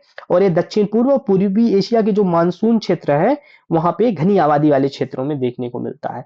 और जहां कम आबादी होती है वहां पे एक्सटेंसिव होती है, एक्सटेंसिव, ये ध्यान रखना है। कम आबादी होगी तो व्यापक निर्वाह खेती होगी, एक्सटेंसिव सब्सटेंस फार्मिंग होगी। और जहां पे जनसंख्या ज्यादा होगी, डेंस होगी, वहां पे इंटेंसिव सब्सटेंस फार्मिंग होगी, गहन निर्वाह खेती होगी। तो सही जवाब डी।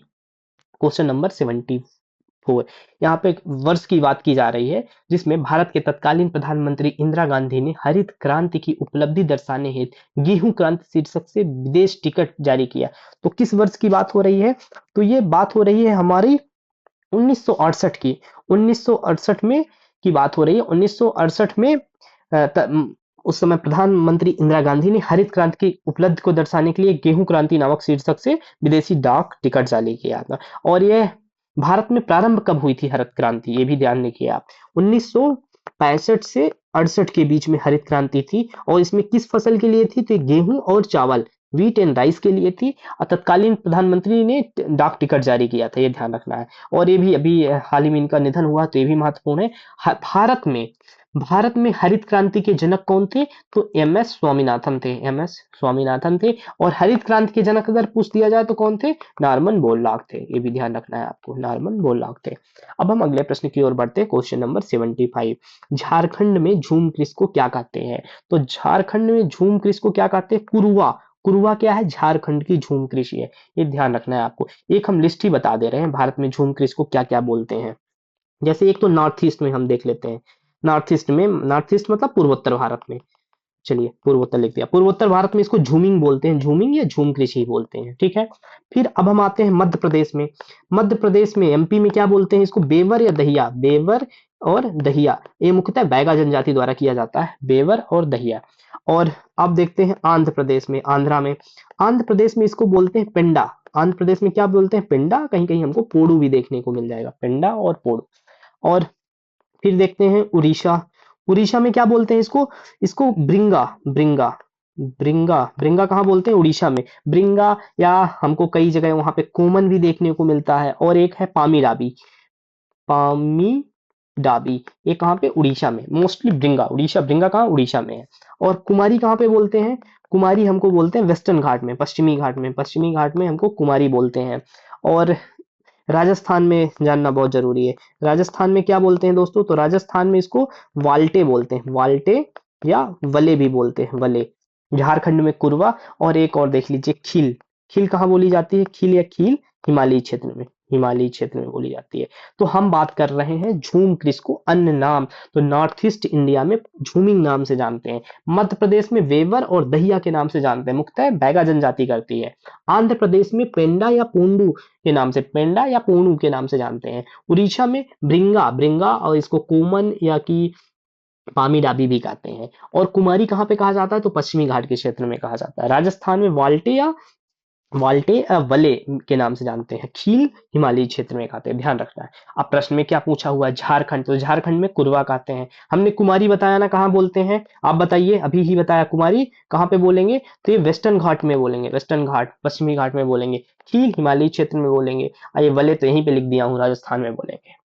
अगला प्रश्न, यूनेस्को ने किस शहर को सिटी ऑफ म्यूजिक का खिताब दिया? तो सिटी ऑफ म्यूजिक दोस्तों ग्वालियर है, ग्वालियर। इससे पहले सबसे पहली बार सिटी ऑफ म्यूजिक का अवार्ड किसे दिया था? तो सबसे पहली बार 2015 में वाराणसी, बनारस जिसको हम बोलते हैं, वाराणसी को सिटी ऑफ म्यूजिक मिला। फिर 2017 में किसको मिला? 2017 में चेन्नई को मिला सिटी ऑफ म्यूजिक। अभी 2023 में अपने ग्वालियर को सिटी ऑफ म्यूजिक का यूनेस्को के द्वारा खिताब दिया गया। अगला प्रश्न 77, केंद्र सरकार द्वारा मध्य प्रदेश के किस शहर में प्रधानमंत्री मेगा टेक्सटाइल पार्क बनाने की घोषणा की जा रही है? तो मेगा टेक्सटाइल पार्क कहाँ पे लग रहा है दोस्तों? तो ये धार जिला में लग रहा है। और ये किस लिए? मेक इन इंडिया बढ़ावा देने के लिए पीएम मेगा टेक्सटाइल पार्क योजना की घोषणा की गई है। इसमें 7 राज्यों में पीएम टेक्सटाइल पार्क लगाए जाएंगे, जिसमें से मध्य प्रदेश में धार जिले का चुनाव किया गया है। अगला प्रश्न 78, हाल ही में किस राज्य का तट मंदिर भारत का पहला हरित ऊर्जा, ध्यान रखना है, भारत का पहला हरित ऊर्जा पुरातत्व स्थल घोषित किया गया है, तो कौन सा है? तो ये दोस्तों हो जाएगा तमिलनाडु का। कौन सा मंदिर है? तमिलनाडु है ऑप्शन में। अब मंदिर भी आपको जानना है, मामल्लपुरम, जहाँ पे सी जिनपिंग ने झूला झूला था, मामल्लपुरम, या महाबलीपुरम भी कहते हैं इसको, महाबलीपुरम, मामल्लपुरम या महाबलीपुरम, एक तमिलनाडु में ये पहला हरित ऊर्जा पुरातत्व स्थल है या तट मंदिर है, ये भी ध्यान रखना है आपको, मामल्लपुरम या महाबलीपुरम, तमिलनाडु का। अगला प्रश्न 79, केंद्रीय मंत्रिमंडल द्वारा युवाओं के लिए एक स्वायत्त संस्था का गठन की मंजूरी दी गई है, उसका नाम क्या है? उसका नाम है दोस्तों मेरा युवा भारत। मेरा युवा भारत, ये युवा का विकास और नेतृत्व बढ़ाने के लिए नरेंद्र मोदी की अध्यक्षता में केंद्रीय मंत्रिमंडल ने गठन किया है मेरा युवा भारत। नंबर 80 को देखते हैं, हाल ही में 2023 अर्थशास्त्र का नोबेल क्लाउडिया गोल्डिन, अब देखना है यहाँ पे 2023 में अर्थशास्त्र का नोबेल किसे मिला? क्लाउडिया गोल्डिन को मिला। ये किस देश से है? तो दोस्तों ये कहां से है? अमेरिका से है, अमेरिका से है। ये हार्वर्ड विश्वविद्यालय जो है, हार्वर्ड विश्वविद्यालय उसकी प्रोफेसर है, और इनको क्या मिला है? नोबेल मिला है अर्थशास्त्र का। अब किस विषय पे मिला है? तो महिलाओं की जो भागीदारी रही, उसका जो इम्पैक्ट रहा है मार्केट में, उसके लिए मिला हुआ है। क्वेश्चन नंबर 81, एशियन गेम्स 2023 में भारतीय पुरुष हॉकी टीम के किस टीम को हराकर स्वर्ण पदक जीता? तो एशियन गेम 2023 कि हॉकी टीम की विजेता कौन रही? भारत। और किसको हरा के विजेता बनी? तो जापान को हरा के। तो उप विजेता कौन हुआ? जापान हुआ, ध्यान रखना है। Question number 82, IPv4 address, IPv4 address में कितने बिट्स होते हैं? तो दोस्तों IPv4 एड्रेस में 32 बिट होते हैं, और यही IPv6 में कितने हो जाएंगे? तो 128 बिट होंगे, इसको ध्यान रखना है, कोई भी पूछा जा सकता है। IPv6 में 128 बिट होंगे, IPv4 में 32 बिट होंगे। अगला प्रश्न 83, इंटरनेट एक्सप्लोरर क्या है? एक ब्राउजर है। ये क्या है? एक वेब ब्राउजर है, ये ध्यान रखना है। इसकी शुरुआत 1995 में माइक्रोसॉफ्ट के द्वारा हुई है, ये भी ध्यान रखना है। आर्टिफिशियल इंटेलिजेंस एआई में कौन सा एजेंट हैप्पी और हैप्पी स्टेट से संबंधित है? तो यूटिलिटी बेस्ड एजेंट्स, जो यूटिलिटी बेस्ड एजेंट्स होते हैं वो क्या होता है? हैप्पी एंड हैप्पी, मतलब आप किस चीज को जितना ज्यादा यूज करोगे उतना ही ज्यादा आप उससे हैप्पी होते हो, तो ये यूटिलिटी बेस्ड एजेंट को हैप्पी एंड हैप्पी एआई का से संबंधित है। अगला क्वेश्चन नंबर 85, विश्व का पहला जटायु एशियाई किंग गिद्ध संरक्षण केंद्र कहां संचालित किया गया है? दोस्तों ये कहां संचालित किया गया है? जटायु एशियाई किंग गिद्ध संरक्षण केंद्र, ये उत्तर प्रदेश के महाराजगंज में स्थापित किया गया है। अगला प्रश्न 86, जिस मॉडल में उपभोक्ता अपनी कीमत निर्धारित करते हैं, जिसे व्यवसाय स्वीकार या स्वीकार करता है, उस मॉडल को क्या कहते हैं? उस मॉडल को बोलते हैं C2B। कस्टमर डायरेक्ट क्या है? कस्टमर डायरेक्ट कॉन्टेक्ट कर रहा है किससे? बिजनेसमैन से, इसलिए इसको क्या बोलेंगे? C2B। और B2B किसे बोलते हैं? B2B के जब व्यवसायी बिजनेसमैन डायरेक्ट बिजनेसमैन से बात कर रहा है, बिजनेसमैन डायरेक्ट बिजनेसमैन से कांटेक्ट कर रहा है, तो उससे B2B मॉडल कहेंगे। अब बिजनेसमैन अगर कस्टमर से डायरेक्ट सेल कर रहा है या बात कर रहा है, तो उसको B2C मॉडल करेंगे, बिजनेसमैन टू कस्टमर। और C2C जब एक उपभोक्ता दूसरे उपभोक्ता से, एक कस्टमर दूसरे कस्टमर से सेल परचेज कर रहा है, ट्रांजेक्शन कर रहा है, तो उसको C2C मॉडल करेंगे। और जैसा कि प्रश्न में C2B, जब एक कस्टमर अपनी कीमत देता है व्यवसायी को कि वह स्वीकार करें, यहाँ पे कस्टमर दे रहा है, तो C2B मॉडल हो जाएगा। क्वेश्चन नंबर 87, माया, चर्चित माया किस जानवर की पहली क्लोनिंग है? दोस्तों माया किसकी पहली क्लोनिंग है? तो माया आर्कटिक भेड़िया जो है, आर्कटिक भेड़िया की पहली क्लोनिंग है। और ये किसने किया है? तो ये चीन के वैज्ञानिकों ने किया है। माया आर्कटिक भेड़िया की पहली क्लोनिंग है।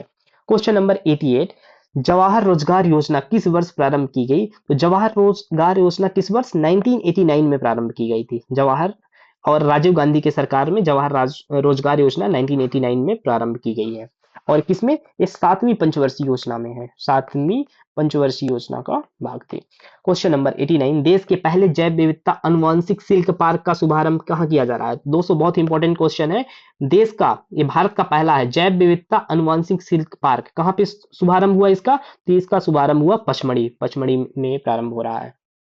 अगला प्रश्न देखते हैं 90, राज्य निर्वाचन आयुक्त का कार्यकाल कितने वर्ष का होता है? तो राज्य निर्वाचन आयुक्त का 6 वर्ष का कार्यकाल होता है। 6 वर्ष या 66 वर्ष की आयु, जो भी पहले हो। तो यहाँ पे प्रश्न के अनुसार ऑप्शन सी 6 वर्ष का कार्यकाल होता है।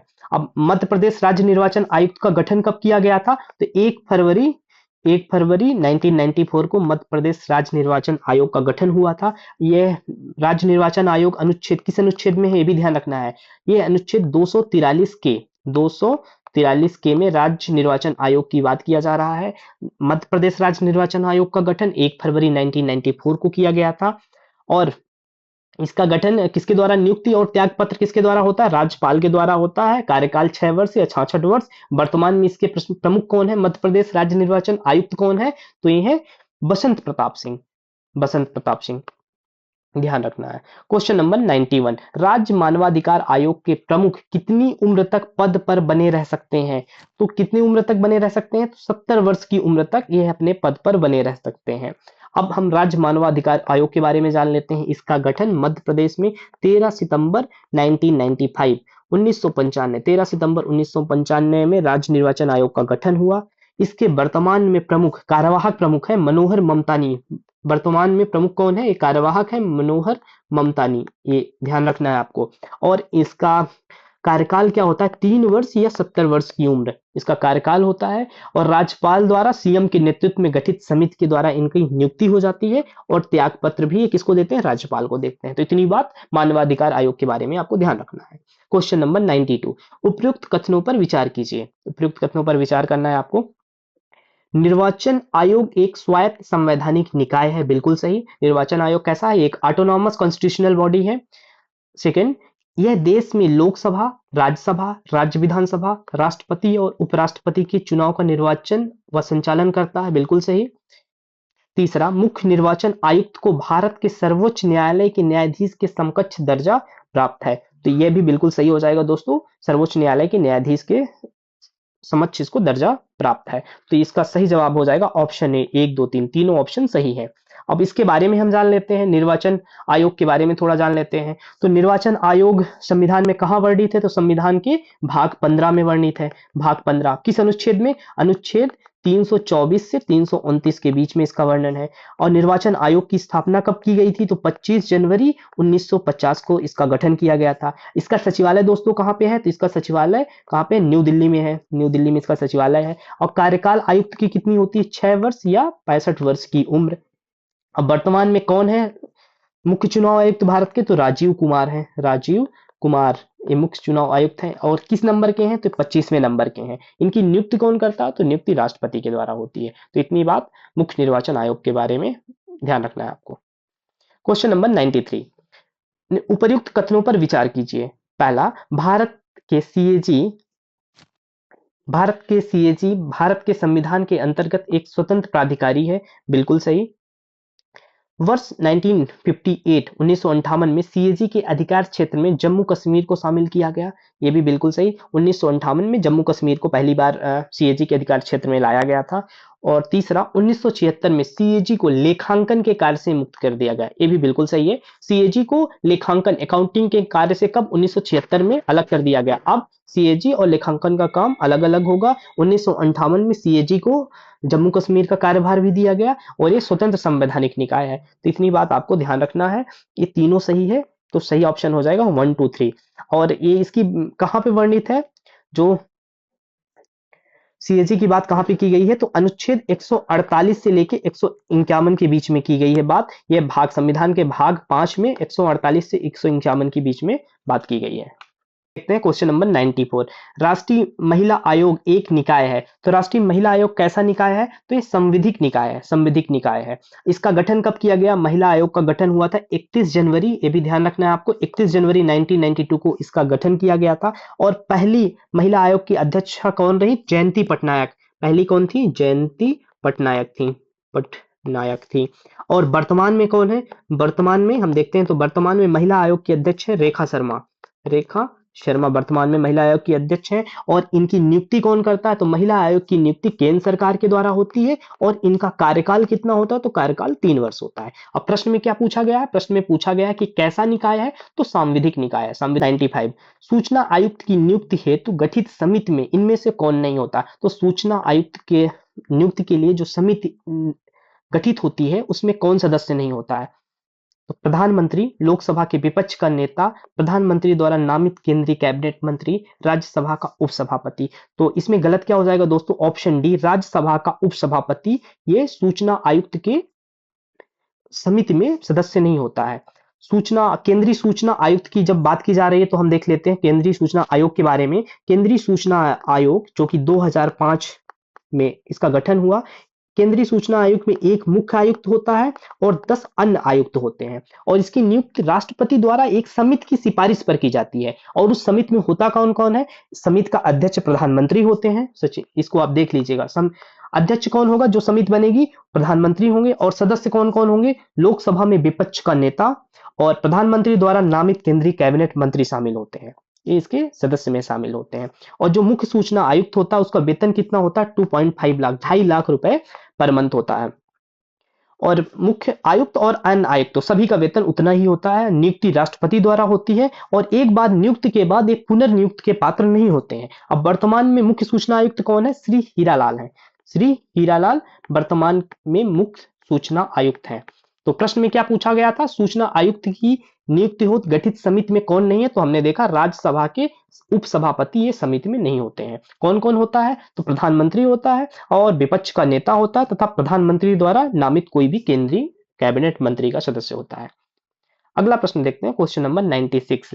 राष्ट्रीय हरित अभिकरण की स्थापना कब की गई, एनजीटी, नेशनल ग्रीन ट्रिब्यूनल की स्थापना कब की गई है, तो दोस्तों सही ऑप्शन हो जाएगा 18 अक्टूबर 2010। ऑप्शन ए 18 अक्टूबर 2010 को राष्ट्रीय हरित अभिकरण की स्थापना की गई है। इसका मुख्यालय, एनजीटी का हेडक्वार्टर कहाँ पे है, तो इसका मुख्यालय हमको नई दिल्ली में है, नई दिल्ली में है। और इसका कार्यालय, 4 क्षेत्रीय कार्यालय हैं। कहाँ कहाँ है, तो एक कार्यालय है भोपाल में क्षेत्रीय कार्यालय, दूसरा है पुणे में, और कहाँ पे है, कोलकाता और चेन्नई में। 4 क्षेत्रीय कार्यालय हैं, भोपाल, पुणे, कोलकाता और चेन्नई। और इसके प्रथम अध्यक्ष कौन थे एनजीटी के, लोकेश्वर सिंह थे, प्रथम अध्यक्ष थे। वर्तमान में एनजीटी के अध्यक्ष कौन है, इनको ध्यान रखना है आपको। वर्तमान अध्यक्ष एनजीटी के हैं न्यायमूर्ति प्रकाश श्रीवास्तव। प्रकाश श्रीवास्तव ये वर्तमान अध्यक्ष हैं। एनजीटी का जो प्रश्न पूछा गया है, स्थापना कब हुई थी, तो 18 अक्टूबर 2010 को एनजीटी की स्थापना हुई थी। अगला प्रश्न देखते हैं, मध्य प्रदेश गौरव सम्मान 2022 से सम्मानित रुबीना फ्रांसिस का संबंध किस खेल से है, तो दोस्तों रुबीना फ्रांसिस का संबंध है पैराशूटिंग से। और यह एकमात्र मध्य प्रदेश की खिलाड़ी है जो पैराशूटिंग ओलंपिक के लिए क्वालिफाई कर पाई। और 10 मीटर एयर पिस्टल H1 स्पर्धा में इनकी 7वीं पोजीशन थी, 7th प्लेस पे आई थी। और रुबीना फ्रांसिस का संबंध कहां से है, तो जबलपुर से है, जबलपुर से है। टोक्यो ओलंपिक में इन्होंने 7th प्लेस पे थी ये पैराशूटिंग। तो प्रश्न था रुबीना फ्रांसिस का संबंध पैराशूटिंग से है। क्वेश्चन नंबर 98, मध्य प्रदेश हिंदी साहित्य अकादमी का निदेशक किसे बनाया गया है, तो वर्तमान में मध्य प्रदेश हिंदी साहित्य अकादमी के निदेशक डॉक्टर विकास दवे हैं, जो कि बाल साहित्यकार हैं। ये कहाँ पे हैं, इंदौर के हैं। विकास दवे कहाँ के हैं, इंदौर के हैं। तो प्रश्न में पूछा गया है कि कौन है निदेशक, तो डॉक्टर विकास दवे हैं। अगला प्रश्न, क्वेश्चन नंबर 99, मध्य प्रदेश कौन सा नगर निगम सिंगल यूज प्लास्टिक रिसाइकलिंग में देश में प्रथम स्थान पर है, तो सिंगल यूज प्लास्टिक रिसाइकलिंग में देश में प्रथम स्थान कौन से नगर निगम का है, तो मध्य प्रदेश का इंदौर नगर निगम है। इंदौर नगर निगम है जो कि सिंगल यूज प्लास्टिक रिसाइकलिंग में देश में प्रथम स्थान रखता है। अब हम अंतिम प्रश्न देखते हैं, क्वेश्चन नंबर 100, प्रधानमंत्री Shri Narendra Modi sickle cell anaemia mission 2047 का शुभारंभ कहाँ किया, तो इसका शुभारंभ शहडोल जिले से प्रारंभ हुआ है, शहडोल जिले से प्रारंभ हुआ। तो सही ऑप्शन हो जाएगा डी। इस तरह से दोस्तों हमने पूरे 100 क्वेश्चन की डिटेल्ड एनालिसिस किया। अगर आपको मेरे वीडियो पसंद आते हैं, आपको इससे लाभ होता है, तो प्लीज आप शेयर करिए और साथ में लाइक और सब्सक्राइब करिए। Thank you.